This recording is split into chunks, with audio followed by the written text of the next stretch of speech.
In the desolate town of Hollow Creek, where the shadows seemed to linger longer than anywhere else, there was a place the locals avoided, the abandoned Miller farm.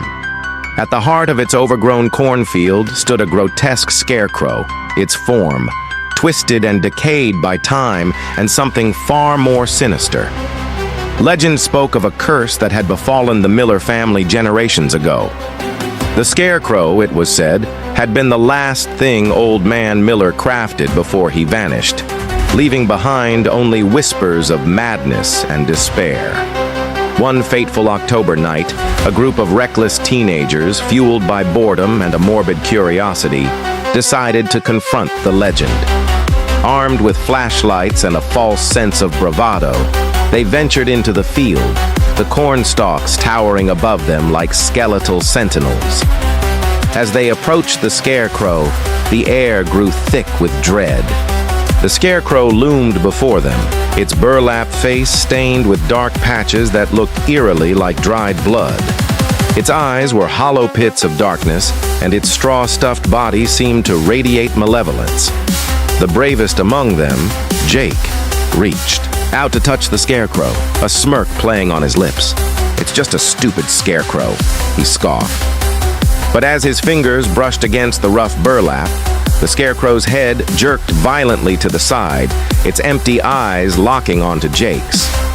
The group froze in terror as the Scarecrow's arms began to twitch, its fingers curling into claws.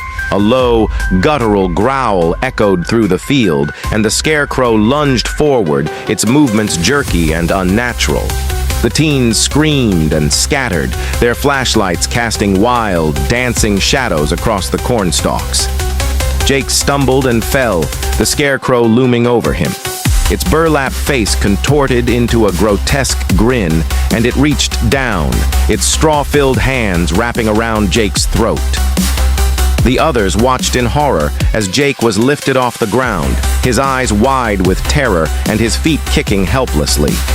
Suddenly, the Scarecrow's form seemed to shift, its straw stuffing writhing like serpents beneath its tattered clothes.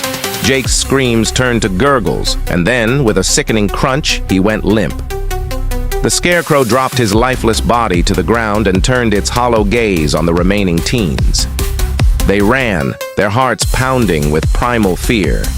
Behind them, the Scarecrow pursued, its form flickering in and out of the shadows, always just out of sight.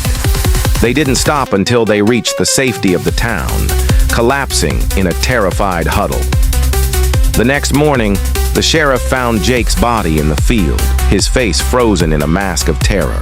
The Scarecrow was gone, and in its place stood a crude wooden cross, stained with dark, rust-colored patches. The Miller farm was searched, but no trace of the Scarecrow was found. Years passed, and the legend of the Scarecrow grew darker still.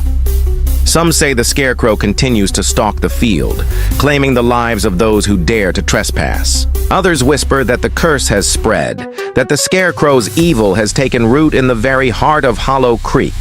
And so, the town lives in fear, haunted by the memory of that night and the chilling question that lingers in the shadows. What truly happened to Jake? And where is the Scarecrow now?